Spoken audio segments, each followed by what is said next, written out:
Hey guys, and welcome back to the Q&A. So I know that I already did one of these 2 days ago, but the patch 6.1 PTR's got some problems with the login servers, and I couldn't get in to do what I planned to do for today's video. So Q&A it is, but at least this time we've got some pretty cool lore questions. As always though, if you do have questions, leave them down in the comments, and let's just get right into it. So Chad Donahue asked, do I think there will be any future Horde and Alliance racial developments? And he gave the example of gnomes getting back Gnomeregon, or Blood Elves restoring the other half of Silvermoon. Well, I think that stuff would be really cool in principle, but I don't think it's very likely the Blizzard will do it, and the main reason for that is just because time. It would take quite a while to, say, fix up the other half of Silvermoon, rebuild it, and then actually craft the quests and stuff that players actually do. However, what they could do, I suppose, is have a patch that is based on racial developments, or have it be some sort of big in-game event. Back near the end of Wrath of the Lich King, we had Operation Gnomeregon and the other thing for the trolls. That was pretty cool. It was basically like a little bit of a mini patch in a way, you know, there was quite a lot going on there. It was nice, and I think a lot of people did get quite a lot of fun out of that. So yeah, if they are going to do some big major racial lore thing, I think it would be best if they did do it in some sort of you know, scenario or world event that players could take part in. But ultimately, I don't really think that will happen unless there's an extremely major event going on to the point where it would actually have to be a major bit of patch content. But just as a sort of random thing like Operation Gnomeregon or something like that, don't think it'll happen due to development schedules. Now, in terms of things that could happen, well, I mean, the humans are pretty solid at the minute, the dwarves are pretty solid. The gnomes, well, they failed at taking back Gnomeregon, didn't they? So maybe they could do something else. But having Operation Gnomeregon 2 would be a bit strange.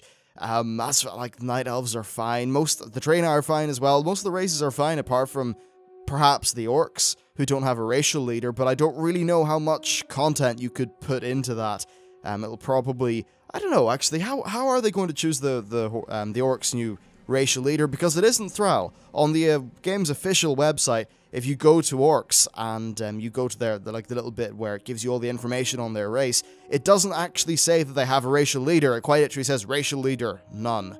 So that will be, I don't know who'll like step up. Maybe like Eitrig or Sourfang or something. But again, I don't think that'll be patch content. And then I suppose also, because of the events of the Mists of Pandaria, chances of us going lore-wise into a full-on war are very, very slim, and I suppose Ashran could be seen as an exception, but, like, Ashran is not a thing that takes place within the lore. Blizzard tried to, like, excuse it, but it just makes absolutely no sense after what happened at the end of Siege.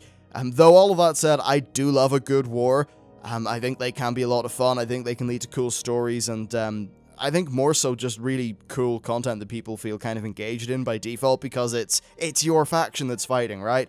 I think they've never really done a full-scale war justice. I don't think they did in Cataclysm or Wrath. In Mists of Pandaria, of course, they did try to do the whole war thing with patch 5.3, even though that wasn't really us fighting the actual Horde, it was just Garrosh's crazy dudes. Yeah, so that's what 5.3 was, and then of course there's the whole, you know, patch 5.1 war stuff, and yeah, that stuff was kind of cool, but I think there could be a way to make the war a little bit better, basically just by taking patch 5.3 and its core ideas of military objectives and things like that, and then really expanding on it, really working on it, making it so that there's more content, more stuff.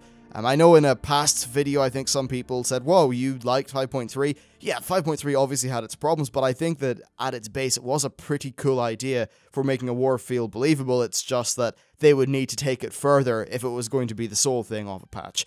Anyway, let's move on to another question from War Warius, who asked, what's going to happen with Darian Morgraine and the Knights of the Ebon Blade? And, well, first of all, the short question is not that much, most likely. But the reason why it's worth bringing up is because in one of the quests for your inn, he actually pops up and he asks you to, I think, get some of Ner'zhul's writings, which honestly doesn't make a lot of sense. The reason why he wants you to get his writings is so that you can just study a bit of Ner'zhul, because obviously Ner'zhul is the Lich King, or, you know, at least was half of the Lich King until Arthas kind of mind-killed him. Anyway, basically, he's there, he wants to learn more about Ner'zhul and learn stuff, I suppose. Though that doesn't really make a great deal of sense, because Ner'zhul, like, the story's kind of different, and I don't really know if our Ner'zhul in Draenor is going to have much relevance to the Ner'zhul in our own timeline that actually sort of turned into the Lich King. But he's there, and he just wants to learn a little bit more. I think that quest is more just thrown in there to be a little bit of a sort of poke. You know, Blizzard saying, oh, hey, we didn't forget this guy exists, so here's a token quest, which is fine. But in terms of the actual lore, the only thing that's really going on that's a bit scary in Northrend is Bolvar, what's going to happen when he wakes up after his 5 years of sleeping, which, by the way, that's past, right? It's 2015 now. Wrath of the Lich King ended in 2010, so maybe something will pop up there. I struggle to imagine how they would make a full expansion out of it, because, well, we've already been to Northrend, but honestly, I'd like to go back to Northrend again, just from a purely personal level, though, of course, the logical part of my head does say that would not work for an actual expansion. But in terms of the Knights of the Ebon Blade, they'll probably deal with whatever Bolvar-related problems there are, but other than that, their purpose has kind of been fulfilled. Arthas is dead, so I guess they're all going to try to chill out and live, or something? Hard to know. It's one of those bits of lore that's kind of in limbo because it was so heavily intertwined with the goings-on of Wrath of the Lich King. Now that it's not Wrath, well, it just sort of drops a little bit. Maybe we'll see more in the future. Now, there's also a question from Louise the Cute, who asked, where's the Exodar and the other ships? Excellent question, and, well, first of all, I would really like there to be some lore in Warlords of Draenor for one of the patches that's based on this. So, the way that things worked is, of course, the Draenei arrived on Draenor in Oshu'gun, which then crashed, and then they were a bit stranded. Now, fast forward to just before kind of the timeline of the Burning Crusade expansion, and essentially the Naaru arrived on Outland in Oshu'gun, well, in Tempest Keep, which of course had its satellite structures, which are the Exodar, the Alcatraz, the Botanica thingy, and I think there might be another one. But basically, Tempest Keep arrived, and soon after the Naaru arrived, a bunch of Blood Elves essentially took it over, which was kind of a weird bit of the lore there, because I thought the Naaru would have been able to fight that off or something. But anyway, that's what happened, and then of course, a bit later on, the Exodar was recaptured in a raid by the Draenei who used it to escape to Azeroth. That's a sort of short TLDR version. But of course, in Warlords of Draenor, there's no Naaru ships. What's going on? Well, I suppose technically they haven't really arrived yet in the lore, but also they arrive in what we know as Netherstorm, which is the equivalent of a zone called Farallon, which has not been added to Warlords. It was originally planned to be a bit of patch content, but as time went on with Warlords, and I think as Blizzard realized how boned they were in terms of having enough content ready, they decided, okay, we're going to scrap Tanan Jungle, put that into a patch, and then say that we maybe won't do Farallon. It was quite weird, you know, that period in the beta where they just kept on saying, yeah, we're not doing this thing we said, no, we're maybe. But if there was to be a Farallon patch, I think the perfect thing to do would have that Farallon patch be the Exodar, well, basically just Tempest Keep arriving, and maybe some that's like the Burning Legion people are trying to take it over. There's just some sort of big war going on due to Tempest Keep. I think that would be a really cool little interim patch between us fighting Iron Horde related stuff in the very first raid tier, and then Iron Horde related stuff in the very final raid tier. Of course, the final raid tier will have some Burning Legion sort of influences. But that said, it is looking like Warlords of Draenor is going to be a 2 raid tier expansion. We're about to get the second half of the first raid tier with Blackrock Foundry, and then, of course, there'll just be whatever comes next. And the reason why I say that is because Blizzard flat out said that this might be a 2 raid tier expansion, so I'm really just quoting them on that one. Yeah, honestly, there's a very good chance we're not going to see this content, and I think that somewhere in Blizzard there are definitely plans for a Farallon patch that involves Naaru coming, but perhaps it's just been scrapped, which, if true, is a great pity, because I think it would have been just an extremely awesome thing. So, yeah, that's what's going on there. Next, there was a question from Brian Gearson, who said, what do I think will happen to our garrisons on Draenor in the next expansion? Do I think we'll be able to go there and gather minerals and all that stuff? Good question, and I think there's actually a little bit of an interesting design here. So, there was, of course, the farm in Pandaria, but the farm isn't really relevant that now, and you can actually still go back to your farm and do all your farm-related things. But the garrison was quite a bit more powerful than the farm, and I think mainly just the follower system, actually.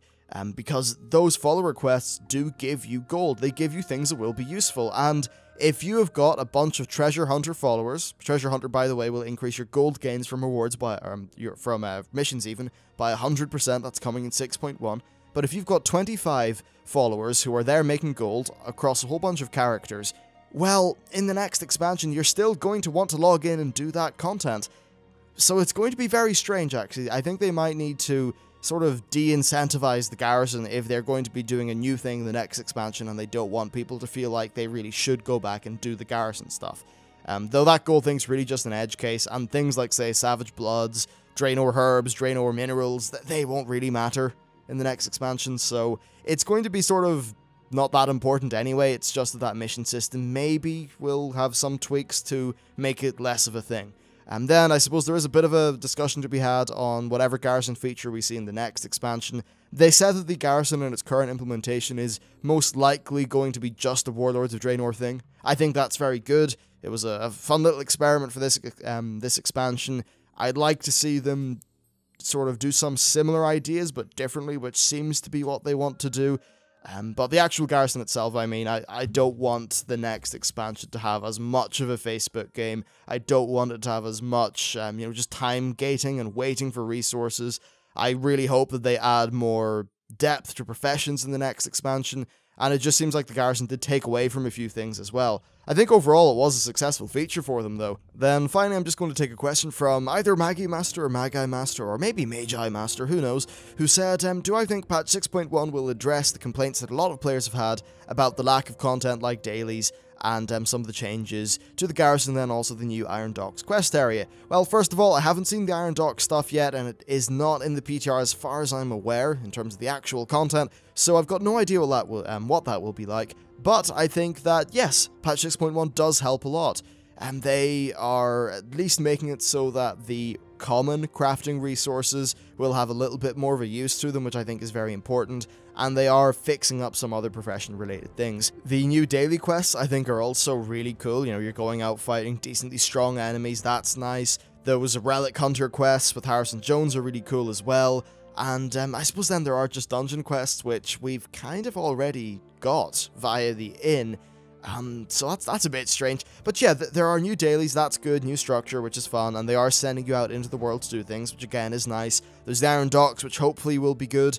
And, well, that's really it. Patch 6.1 is just an interim patch between raid tiers, so it's not like it's going to be ginormous like the Isle of Thunder or something like that. Really, with patch 6.1, I think they just need to make sure that the new content and all that stuff feels just different. I think one of the biggest issues that I've had so far with Warlords, actually, is everything kind of feels the same in terms of some of the garrison content. A lot of people say, well, you know what, you have no right to say you're bored because just go grind out some reps. Well, look, that would be fun if doing a rep was any different from doing an Apexis daily. But no, they're not. Doing an Apexis daily and grinding out rep is the same. You're just grinding mobs. And that's sort of happened in a few cases with Warlords, and that's meant that I think a lot of people don't really feel that enthused for going out with their garrison. At least in 6.1 with these quests, I think you will have a reason to go outside of your garrison that involves doing something other than mob grinding, which is a really, really good thing. Still, 6.1 is on the PTR, and it's not completely finished, so we'll just have to wait and see as to like the full content of the patch. Anyway, that is it for the Q&A, so if you've got any questions, please leave them down in the comments. Thank you for watching, and I'll see you next time.